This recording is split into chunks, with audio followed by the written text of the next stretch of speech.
Mi nombre es Andrea Escobar y en esta presentación vamos a repasar los arquitectos de la sociedad, también conocidos como los exponentes principales de la sociología. Vamos a comenzar. El presente trabajo de investigación bibliográfica pretende analizar las figuras intelectuales que dieron la forma a la sociología como disciplina científica, los movimientos y los representantes más importantes de la sociología. Comencemos por los pioneros, que es la visión antigua y premoderna. Antes de que la sociología se llamara como tal, estos autores sentaron las bases del método y el análisis político. Empecemos por Tomás de Aquino, que sabemos que está en la filosofía cristiana medieval. Aunque era teólogo, es un precursor vital porque fue uno de los primeros en teorizar sobre la naturaleza de la sociedad civil fuera de la iglesia. Vemos que nuestro concepto clave es el hombre como ser social, que tomó esta idea de Aristóteles, que el hombre es un animal social y político, argumentando que vivir en la sociedad no es un castigo, sino una necesidad natural para alcanzar el bien común. ¿Qué nos quería decir con la ley natural? Pues propuso que existen varias leyes universales basadas en la razón humana que deben de guiar la convivencia. Vemos que nuestro siguiente punto es el bien común. El bien común definió este objeto como cualquier organización social, que podría ser el Estado. Debe ser el bienestar de todos sus miembros, sentado en las bases ética social. Tomás de Aquino nos dice que la sociedad es un orden natural. Esto es muy importante porque él piensa que esto es creado por Dios para el bien común. ¿Cómo lo podemos conectar con la actualidad? Pues la sociedad como orden natural y bien común es la base ética detrás de todos los derechos humanos y la búsqueda de la justicia laboral y social. Continuamos con Charles II, barón de Montesquieu. Él ha sido un precursor muy importante en la sociología por su esfuerzo en encontrar leyes que expliquen la diversidad de las sociedades humanas. Vemos que como concepto clave tenemos su aporte principal, que es el espíritu de las leyes, que él explicaba que las relaciones necesarias se derivan de la naturaleza de las cosas. Esto permitió estudiar la sociedad bajo una lógica de causa y efecto. Él nos habla del rechazo al juicio normativo, que a diferencia de otros filósofos de su época, se negó a juzgar la realidad por lo que debería de ser y prefirió analizar los hechos tal y como se los presentaba en la historia. También tenemos el determinismo ambiental y social. Estudió como el clima, la geografía, la economía y la religión y se dio a conocer con él que influyen en la estructura política y las leyes del pueblo, introduciendo una visión multicausal de la sociedad.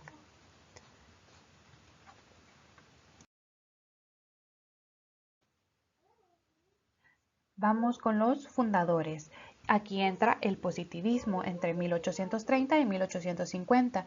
Vemos que aquí es donde la disciplina recibe su nombre y se separa de la filosofía. Continuemos. Claude Henry, conde de Saint-Simon. Se le considera el precursor del positivismo y del socialismo moderno por su enfoque en la organización científica de la sociedad. Fue el primero en señalar que el conflicto real de la sociedad moderna no era entre nobles y plebeyos, sino entre los productores, que dentro de ellos eran los trabajadores, los empresarios, los científicos, los artistas, y los ociosos, como el clero y la nobleza. Propuso que la creación de una filosofía social, una ciencia que estudiara a la sociedad como un cuerpo vivo, regido por leyes positivas, sentado en las bases directas en lo que Comte llamaría sociología. Creía que la política debía ser reemplazada por la administración de las cosas. Su lema era que el gobierno de los hombres debía dar paso a la administración de la producción para alcanzar el bienestar general. Para Saint-Simon, la política debía convertirse en una ciencia de la producción. Su sueño era una sociedad donde el gobierno y los hombres fuera sustituido por la administración de las cosas, como lo habíamos comentado. Planteó que la religión debía transformarse en una fuerza social que impulsara la mejora de las clases, incluyendo las más pobres, a través del trabajo y la ciencia. Saint-Simon no solo fue un mentor de Comte, sino que el visionario que extendió a la revolución industrial que cambiara para siempre la moral y las instituciones. Su gran aporte fue ver que en la sociedad como una fábrica gigante, donde el orden depende de que los más capaces, como los científicos o los industriales, dirijan la producción para el progreso humano. Auguste Comte. Vemos que su movimiento es esencial, el positivismo. Es considerado el padre de la sociología por ser quien acuñó el término en 1839. Su enfoque buscaba aplicar el método científico en las ciencias naturales al estudio de la sociedad. Propuso que el conocimiento humano pasa por tres etapas: por las teológicas, que son las explicaciones divinas; la metafísica, las fuerzas abstractas; y la positiva, las leyes científicas basadas en la observación. Vemos que dividió la sociología en el estudio del orden, que es lo estático, y el progreso o cambio, que es la dinámica. Intentó establecer una estructura moral laica basada en el amor, el orden y el progreso. ¿Cuál sería nuestro contexto con la actualidad del pensamiento de Comte? Pues nuestra fe actual con los datos que tenemos y el método científico para resolver problemas sociales.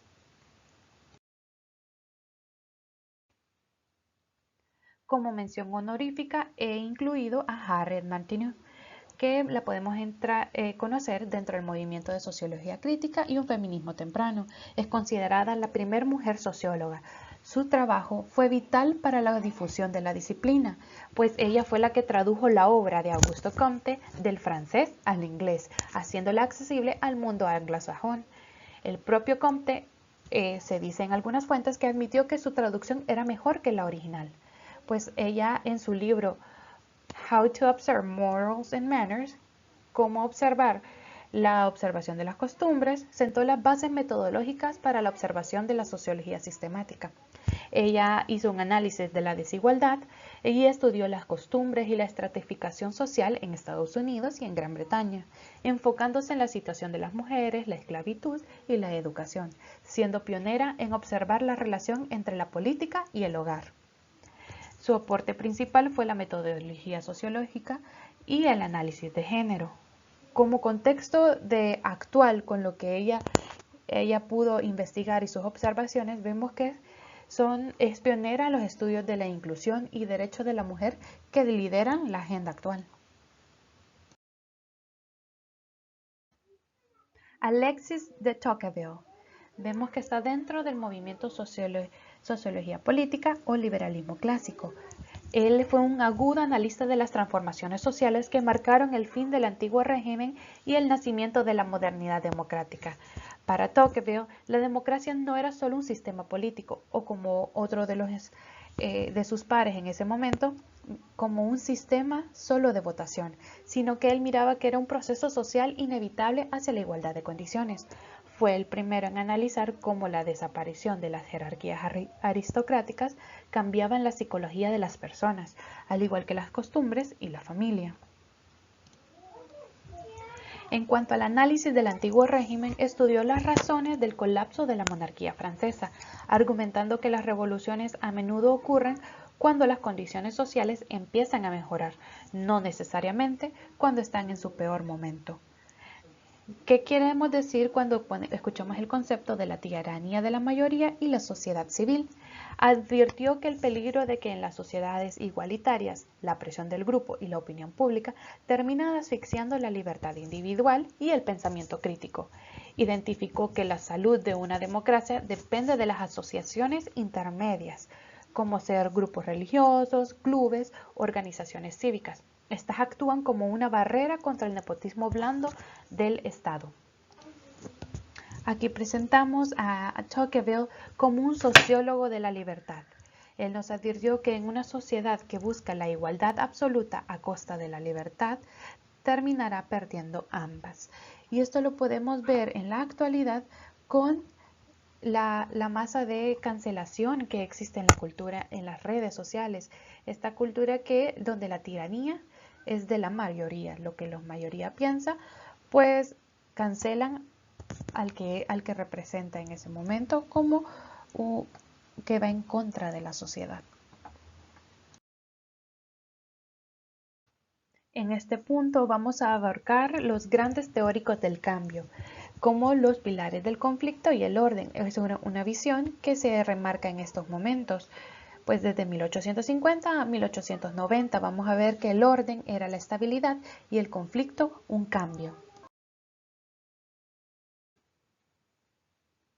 Comencemos con Karl Marx, que entra dentro del movimiento socialismo científico o materialismo histórico. Aunque Marx se veía a sí mismo como un economista y filósofo, su análisis sobre la estructura social es fundamental para la sociología del conflicto. Afirmó que la historia de la humanidad es la historia de las luchas de clases, centrada en la tensión entre la burguesía y el proletariado. Propuso que la economía, base o estructura determina la cultura, la política y las leyes de una sociedad.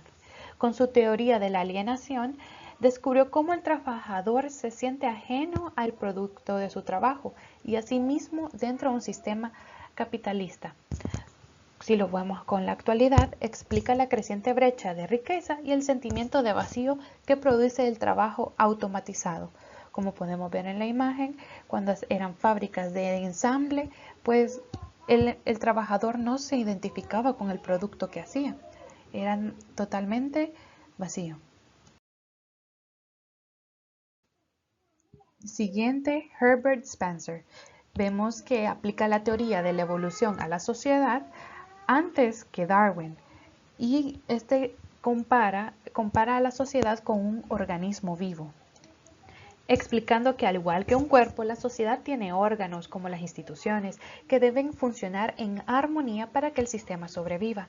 Propuso que las sociedades pasan de formas simples a complejas, de lo militar a lo industrial. La supervivencia del más apto, hablaba él. ¿Esto qué significa? Que este es un término que acuñó antes que Darwin, sugiriendo que las sociedades evolucionaban de una forma natural y que el Estado no debe de interferir en este proceso, una visión que influyó profundamente en el pensamiento conservador de su época. En el contexto actual vemos su pensamiento que se refleja en la mentalidad de supervivencia del más apto, como lo podemos ver en el mercado laboral hipercompetitivo. Lester Frank Ward, también conocido como el primer presidente de la Asociación Americana de Sociología, pues fue el padre de la sociología americana y un gran opositor de Herbert Spencer. A diferencia de Spencer, quien creía que la sociedad evolucionaba por sí sola, como dejar ser, Ward argumentaba que la mente humana puede y debe dirigir la evolución social mediante la educación y la reforma científica. Con la sociocracia, es que él propuso un sistema donde el gobierno utiliza las ciencias sociales para mejorar la vida de todos, eliminando la pobreza y la desigualdad. Acerca de la educación universal, creía que la educación era la herramienta principal para el progreso social y la igualdad, incluyendo en las políticas públicas de Estados Unidos. Lester Ward nos dice que la sociedad es una construcción humana que debemos mejorar activamente mediante la ciencia y la educación. Defiende que el Estado debe intervenir en la educación para que la sociedad progrese, no dejarlo todo al azar. La consolidación académica, también conocida como la Era Dorada, la sociología entra finalmente en las universidades y se vuelve una ciencia formal. Emile Durkheim, dentro del movimiento funcionalismo, fue quien institucionalizó la sociología como disciplina académica. Definió que la sociología debe de estudiar formas de actuar, pensar y sentir externas al individuo, con que ejercen presión sobre él, como la ley o las religiones. También publica las reglas del método sociológico. Él distinguió entre la sociedad mecánica, como una sociedad antigua de lazos por similitud, y la sociedad orgánica, sociedades modernas que tienen lazos por interdependencia. Define los hechos sociales y separa a la sociología de la psicología. Al igual que estudió el suicidio, demostró que un acto aparentemente privado tiene causas sociales, introduciendo el concepto de anomia. falta de normas o desorientación social. ¿Cómo podemos explicar esta conexión con la actualidad? Pues él explica el aumento de la ansiedad y la soledad cuando se rompen las normas sociales tradicionales.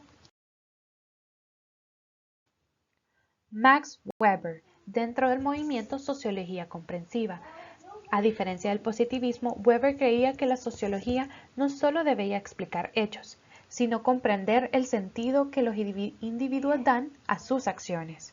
Como la acción social, él sostuvo que el objeto de estudio es la conducta humana, siempre que el sujeto le otorgue un significado subjetivo referido a la conducta de otros.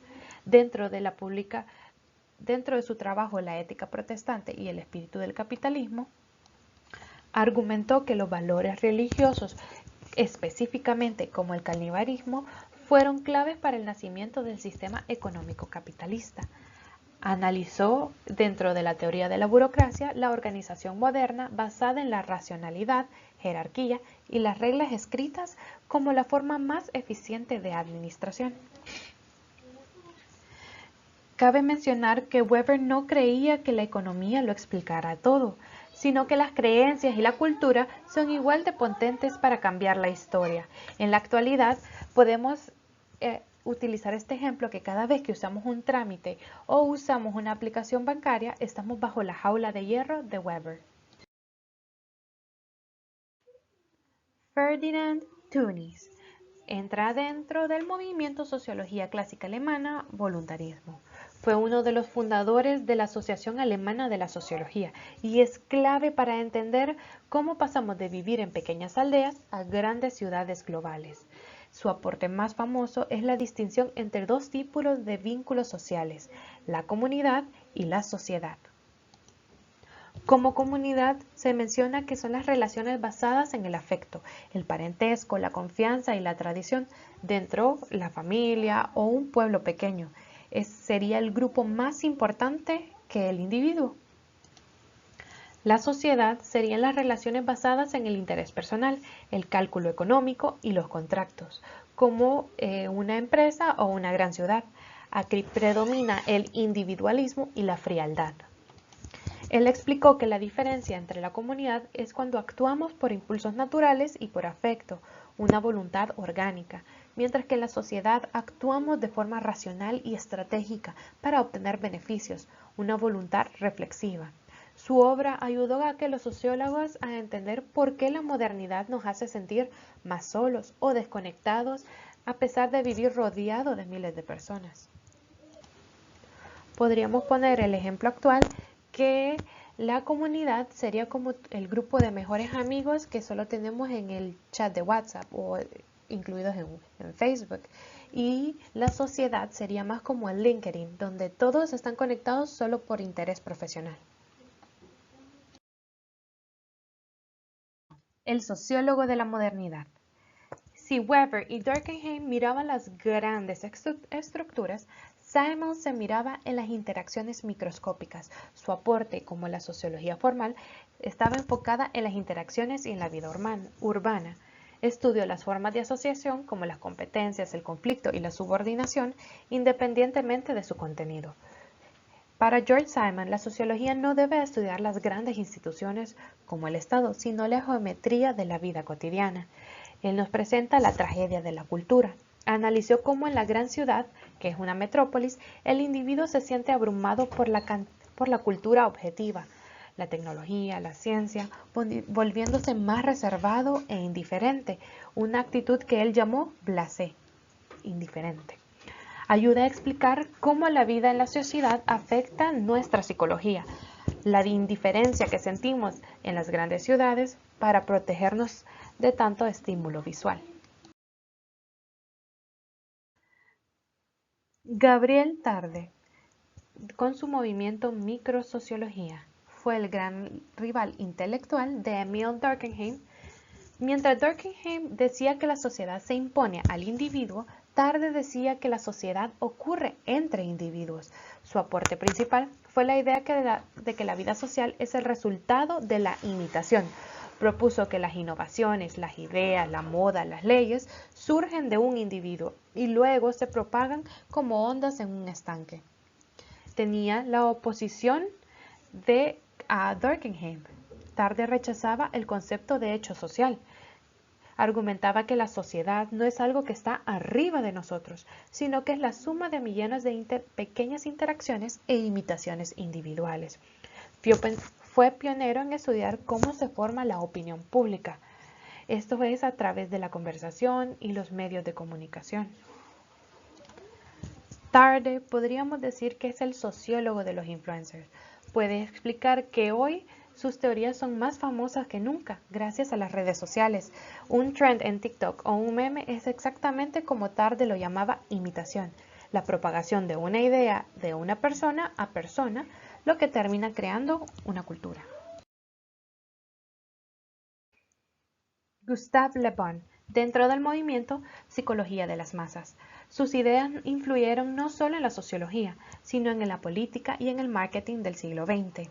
Su principal aporte fue observar cómo el individuo, al formar parte de una masa, pierde su personalidad consciente y se vuelve más un bárbaro guiado por sus instintos. Propuso que las masas tienen una mente propia, son sugestionables, emocionales y no razonan. A esto lo llamó el alma colectiva, que se mueven por imágenes y consignas simples y no por lógica. Al concepto como el líder o el caudillo, analizó cómo los líderes dominan a las masas mediante la afirmación, la repetición y el contagio emocional.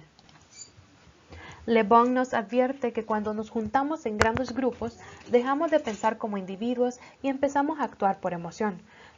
Es el padre del análisis del consumo y del marketing político actual. Vilfredo Pareto, el teórico de las élites, fue ingeniero y economista italiano que aplicó un enfoque matemático y lógico al estudio de la sociedad. Sostuvo que la sociedad siempre es gobernada por una minoría selecta. La historia no es el proceso de la humanidad, sino el cementerio de las élites. Cuando una clase gobernante pierde fuerza, es reemplazada por otra. A esto le llamó el paso de los leones, con los que se identificaba la fuerza, y a los zorros por la astucia. Afirmó que la mayoría de los actos humanos son impulsadas por sentimientos e instintos, pero luego los disfrazamos de explicaciones lógicas que él llamó derivaciones. Veía que la sociedad como un sistema que siempre busca el equilibrio, influyendo en el funcionalismo posterior. Para comprender el mundo actual, Pareto nos explica por qué siempre hay una élite en el poder. Nos recuerda que, aunque cambien los partidos políticos, casi siempre nos gobierna una minoría. Werner Sombart fue uno de los sociólogos más citados de principios del siglo XX y el primero en popularizar el término capitalismo como un sistema integral. Dentro de sus aportes principales tenía el concepto el espíritu del capitalismo. Sombart argumentó que el capitalismo no solo nació del dinero, sino por un cambio de mentalidad humana, el paso de la satisfacción de necesidades a la búsqueda ilimitada de ganancia. También existía dentro de sus términos lujo y capitalismo. En su obra titulada así de 1913, sostuvo que el mercado de bienes de lujo, impulsado por las cortes europeas y las mujeres de la alta sociedad, fue lo que realmente estimuló la producción industrial masiva. Nos comenta que con la destrucción creativa fue el primero en describir este proceso donde el sistema capitalista debe destruir constantemente sus propias estructuras viejas para crear nuevas y más eficientes, idea que luego la haría famosa Gottfried Schumpeter. Dividió a los empresarios en dos tipos, dentro de la tipología de la burguesía, el emprendedor como el visionario y el burgués como el calculador y ahorrador. Si queremos entender por qué hoy existe la moda rápida o por qué cambiamos de celular cada año, aunque el anterior sirva, debemos leer a Sombart. Él nos enseñó que el lujo y el deseo de estatus son los motores que mantienen encendidas las fábricas del mundo. George Mead, Sociología del individuo. Él aportó con el concepto de self, el sí mismo, donde propuso que la identidad no nace con nosotros, sino que se construye a través de la interacción social. Otro aporte importante es que dividió la personalidad en dos, el mí y el yo. Esto como el mí, la sociedad dentro de nosotros, las normas, y el yo, la respuesta creativa y espontánea del individuo. También su concepto más popular, el otro generalizado, es la capacidad de los niños y los adultos de entender las expectativas de una sociedad en su conjunto, lo que nos permite actuar de acuerdo con las normas. Para comprender en el mundo actual a Mead, él nos explica cómo nuestra identidad depende de cómo los demás nos vean, cómo nos construimos nuestra identidad según los likes y los comentarios que recibimos de los demás. Concluir de esta investigación que la sociología no es solo estudiar libros viejos y los aportes que nos dan todos estos pensadores antiguos, no es solo mirar el pasado, sino es adquirir herramientas necesarias para descifrar nuestro presente. Como hemos visto a través de todas estas corrientes de pensadores, ellos nos han dado las gafas para entender por qué compramos lo que compramos, por qué votamos por lo que votamos y nos sentimos como en este mundo digital. Estudiar a los autores es en realidad estudiarnos a nosotros mismos.